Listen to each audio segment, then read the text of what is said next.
Minasang, konnichiwa. Ketemu lagi sama Kak Bias di mata kuliah Komunikasi Antar Budaya. Kali ini kita masuk ke pertemuan 9. Di pertemuan 9 ini kita akan bahas mengenai nilai kebudayaan dan beberapa pola-pola atau dimensi yang terkait dengan nilai budaya. Nah, di materi kali ini mengenai nilai kebudayaan, yang terutama kalian harus pahami bahwa satu budaya atau nilai budaya yang dimiliki sama seseorang itu sangat-sangat tergantung dengan keluarga, sangat tergantung pada sejarah, tergantung pada agama, tergantung pada identitas budaya dan banyak hal lainnya.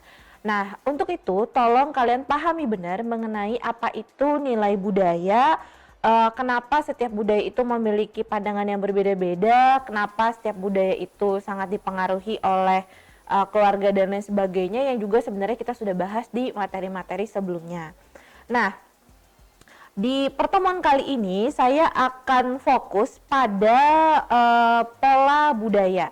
Ada 3 pola budaya yang akan kita bahas di pertemuan kali ini. Pola budaya yang pertama yang terutama akan saya bahas mengenai Hofstede Value Dimension. Oke, kita akan bahas mengenai Hofstede Value Dimension atau dimensi nilai milik Hofstede. Nah, Hofstede ini mengeluarkan beberapa dimensi nilai budaya ya yang terkait dengan budaya yang kita bisa melihat itu berdasarkan karakter dari masing-masing budaya. Nah, ada 1, 2, 3, ada 6.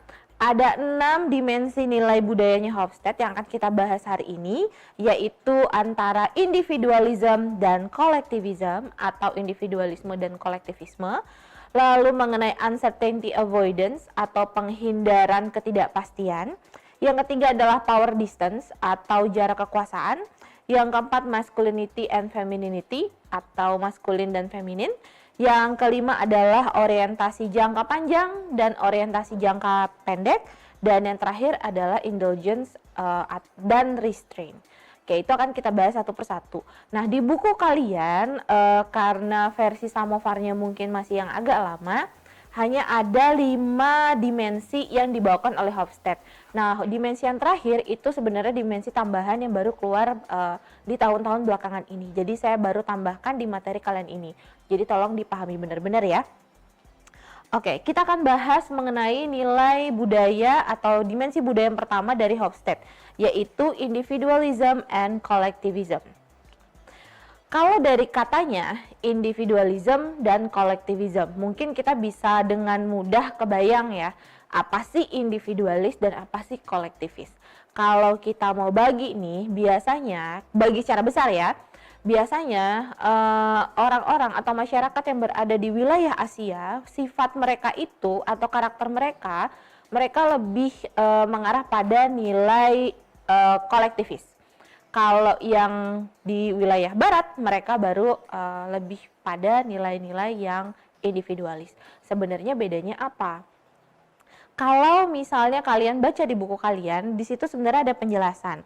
Kalau nilai masyarakat yang memegang nilai budaya kolektivis, mereka itu menekankan pada kebersamaan, menekankan pada komunitas, kolaborasi, lalu sharing interest atau sharing ketertarikan, yang dipentingkan adalah harmoni, tradisi, kepentingan bersama, dan lain sebagainya.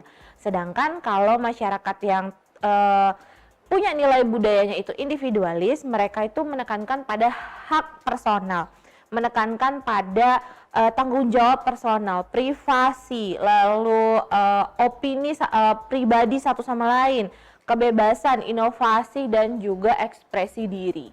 Jadi kalau misalnya kita bisa lihat nih, kalau kebanyakan masyarakat di Asia sifatnya kolektivis, kebanyakan di Amerika, di Eropa adalah individualis. Ingat ya, bukan seluruhnya, tapi saya bilang mayoritas atau kebanyakan. Karena ada juga kok negara-negara di Asia yang karakter masyarakatnya ternyata justru lebih individualis dibandingkan negara-negara Asia lainnya.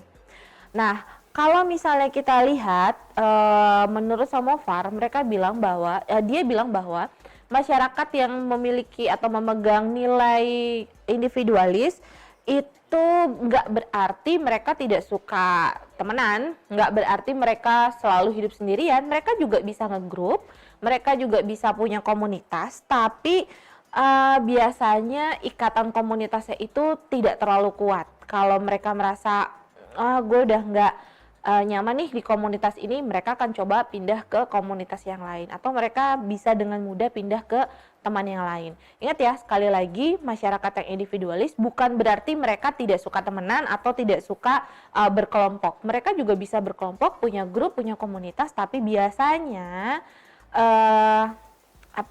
hubungannya itu tidak terlalu kuat satu sama lain.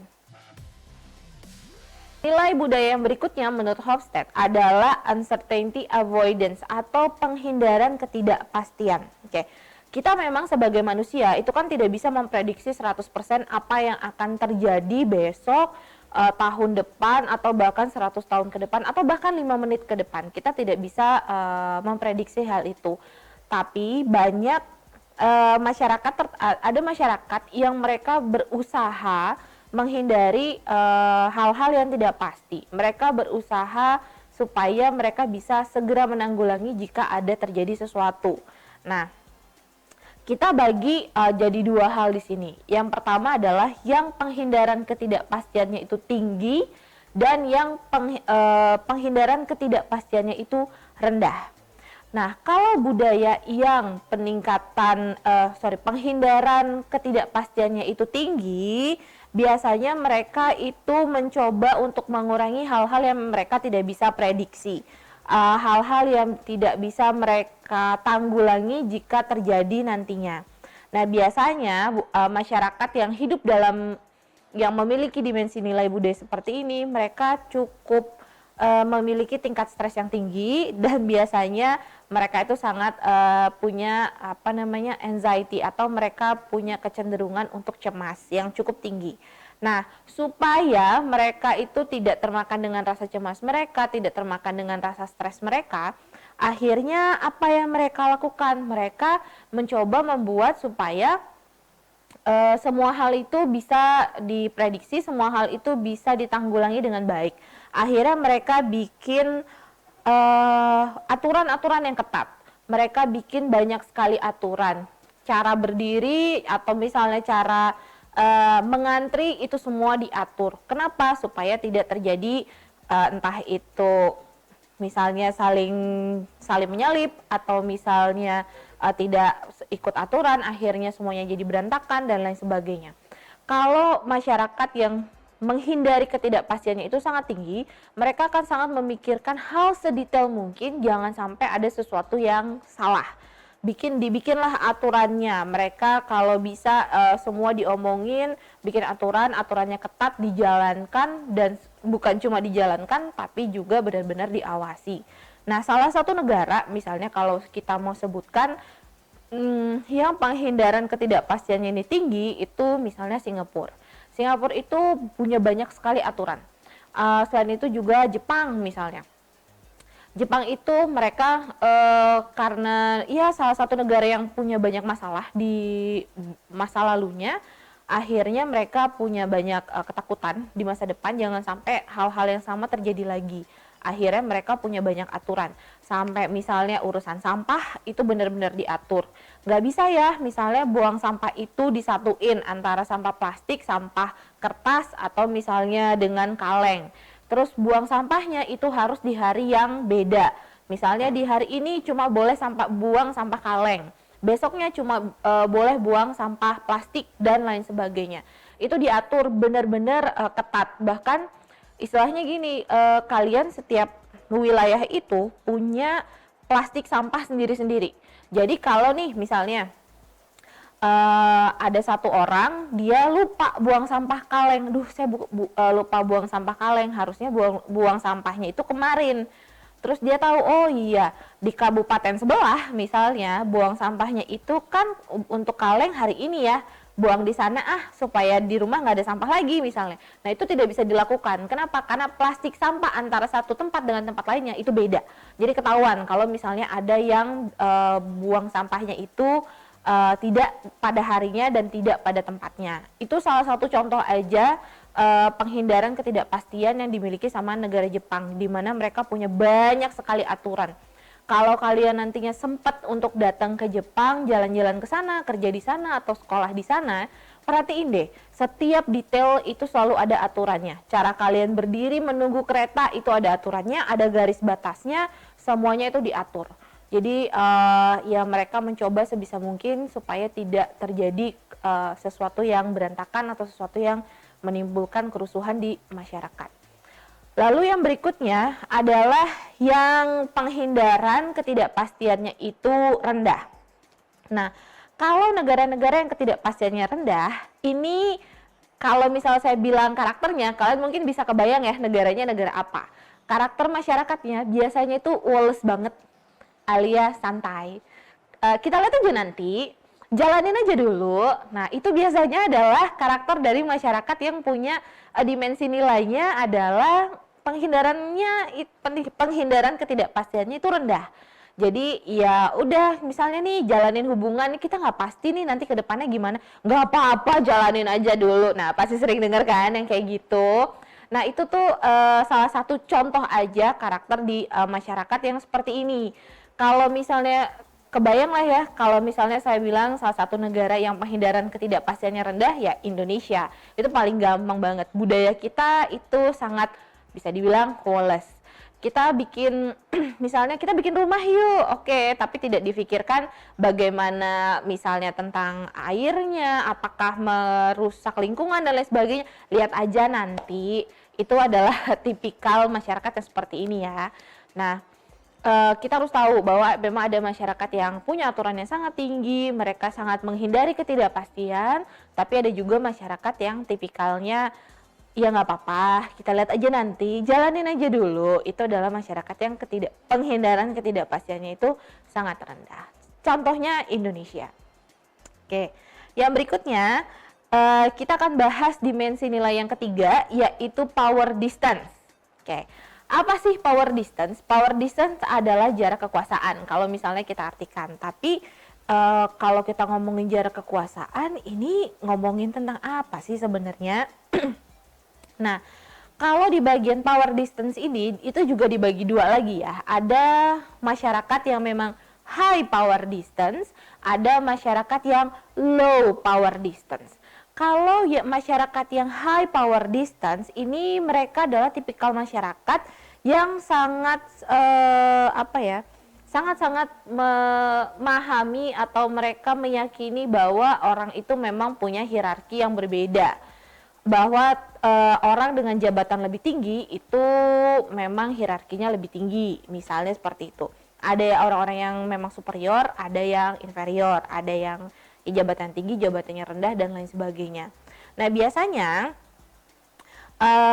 di negara-negara seperti ini atau di masyarakat yang seperti ini, secara sadar tidak sadar mengajarkan bahwa orang itu memang tidak equals, orang itu memang tidak setara, di mana setiap orang ya punya haknya masing-masing sesuai dengan status sosial dia di masyarakat.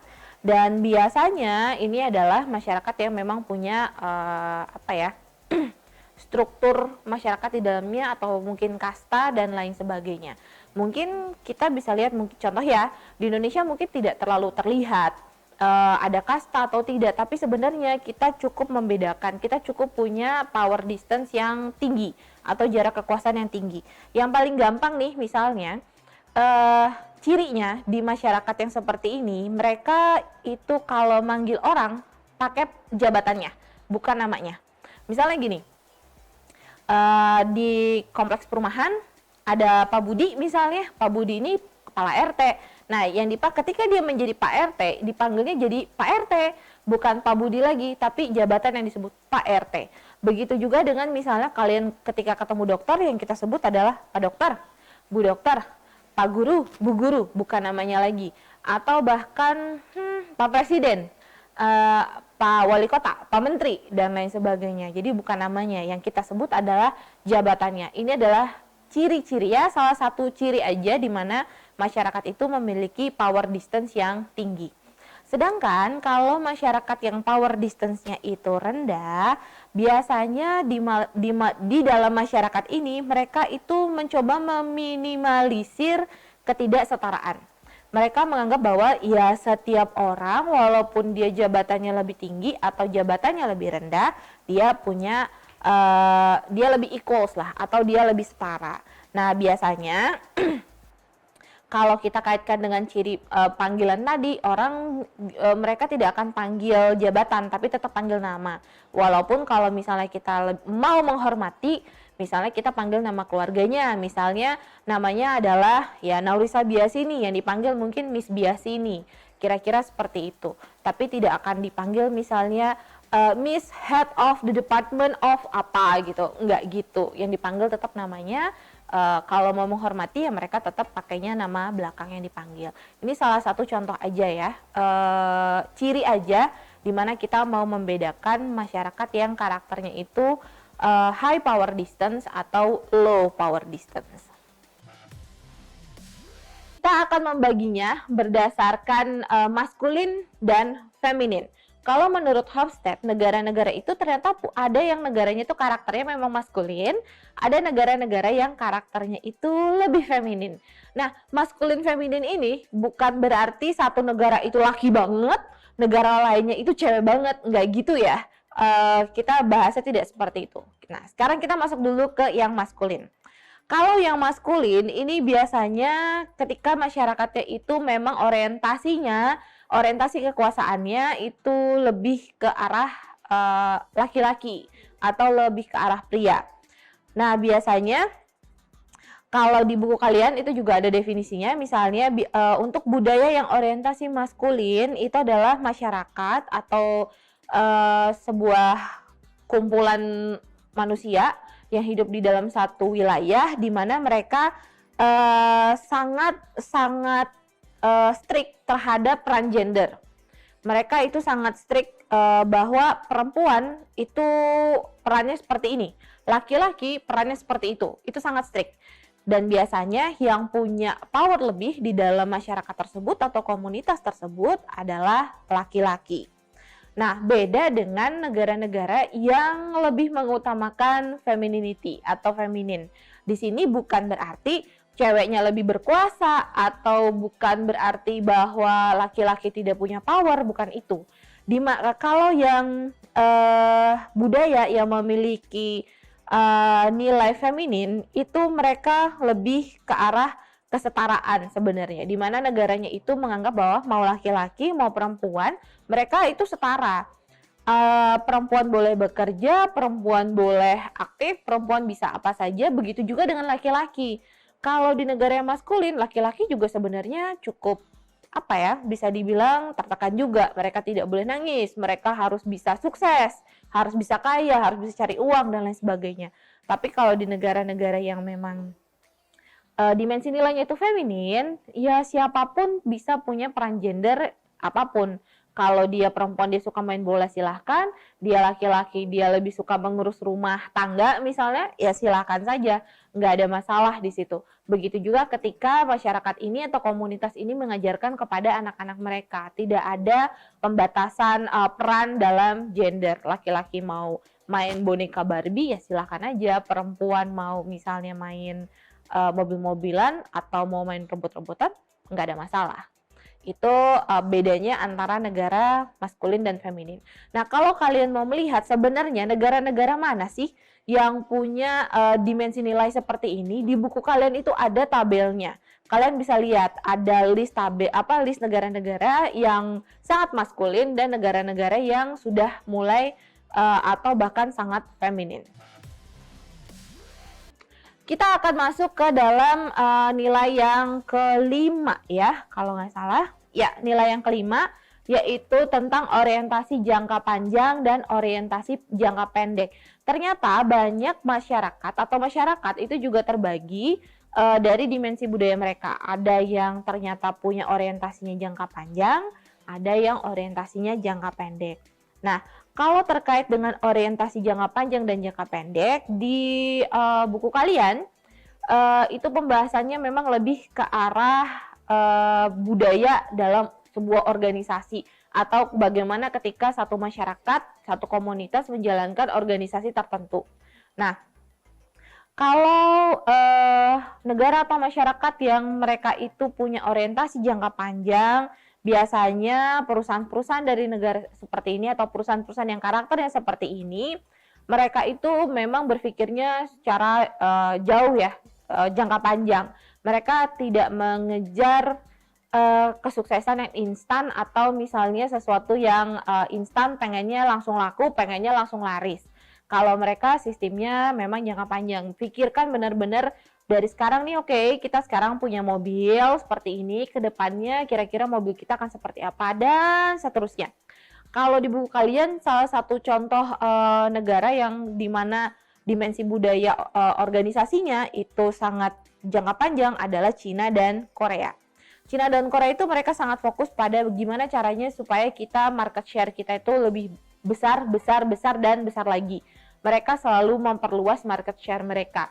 Misalnya handphone, nggak apa-apa ya sebut merek di sini, misalnya Samsung, atau misalnya Xiaomi, atau misalnya apa nama merek mobil Wuling misalnya yang sekarang sudah masuk ke Indonesia. Nah, mereka itu adalah perusahaan-perusahaan yang memikirkan jangka panjang. Kalau misalnya Samsung sekarang mungkin market share-nya itu sudah satu dunia kan. Tadinya hanya di Korea, hanya di Asia, masuk ke Amerika, ke Eropa, dan sampai sekarang nggak ada kayaknya orang yang nggak kenal dengan handphone Samsung. Karena market share-nya itu sangat luas. Nah, biasanya selain itu karakter lainnya yang dimiliki sama perusahaan-perusahaan yang orientasinya jangka panjang, mereka itu benar-benar sangat mengutamakan koneksi interpersonal, sangat mengutamakan etika situasi. Terus mereka mengutamakan gimana caranya supaya kita lebih adaptif terhadap perubahan yang terjadi di masyarakat. Terus bagaimana kita memberikan penghargaan kepada karyawan bukan berdasarkan ya pencapaian atau penjualan, tapi berdasarkan loyalitas mereka. Jadi mereka juga dari segi karyawan pun mencoba supaya karyawannya itu ya loyal sama perusahaan. Dan yang namanya leisure time atau waktu untuk bersenang-senang sendiri, menikmati waktu untuk diri sendiri itu bukan sesuatu yang mereka pentingkan. Yang mereka pentingkan justru lebih ke arah kepentingan perusahaan. Oke, yang berikutnya ada juga yang masyarakat yang memiliki orientasinya itu lebih pendek. Beda banget nih sama yang tadi seperti Cina dan Korea. Kalau yang orientasinya pendek, yang mereka kejar adalah lebih ke arah short term profit atau lebih ke arah keuntungan jangka pendek. Nah, contohnya gini nih. Sekarang lagi rame jualan apa ya? Oh, lagi rame jualan boba nih. Kemudian semua jualan boba. Terus setelah itu bosan nih sama boba. Oh, sekarang Thai tea. Semua jualan Thai tea. Lalu kemudian misalnya oh sekarang yang lagi ngetren adalah jus mangga Thailand misalnya, semua jualannya jus mangga Thailand. Lagi ngetren kopi, semua bikinnya kedai kopi.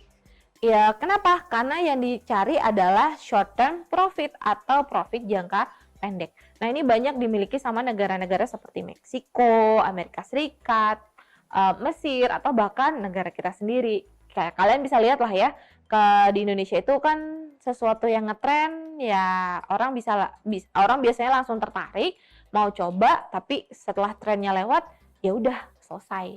Kayak misalnya dulu ada masanya ketika kita ngetren banget makan yogurt, masih ingat sama I don't know Sour Sally mungkin. Terus kemudian banyak banget yang jualan yogurt seperti Sour Sally, tapi pada akhirnya yang bertahan ya cuma Sour Sally aja.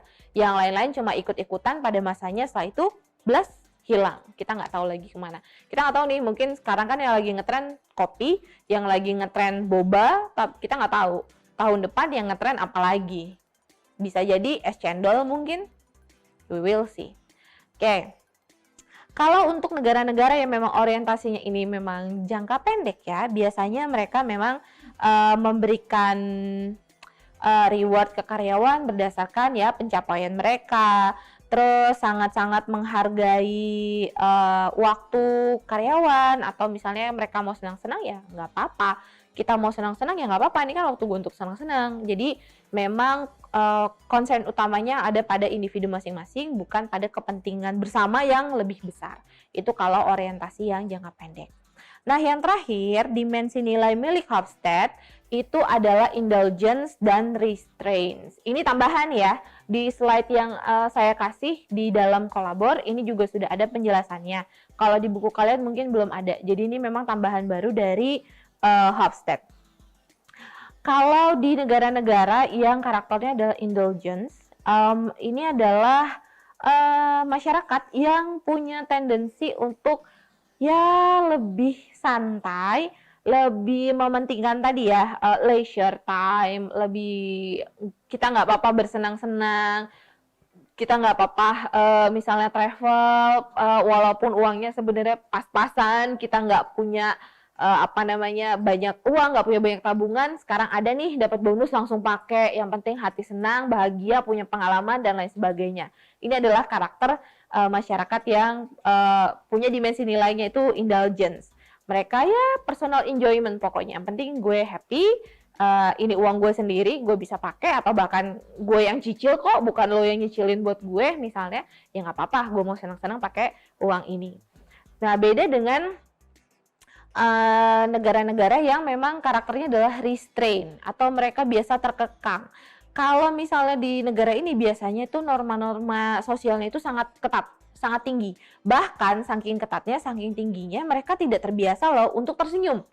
Kalau mereka tersenyum ketemu dengan orang lain lalu orang lain itu tersenyum yang mereka nggak kenal, mereka akan menganggap aneh nih, ini ada apa nih, mau apa nih, mereka akan mudah sekali curiga. Tapi kalau misalnya ya di negara kita nih, di Indonesia, tersenyum itu udah sesuatu yang biasa.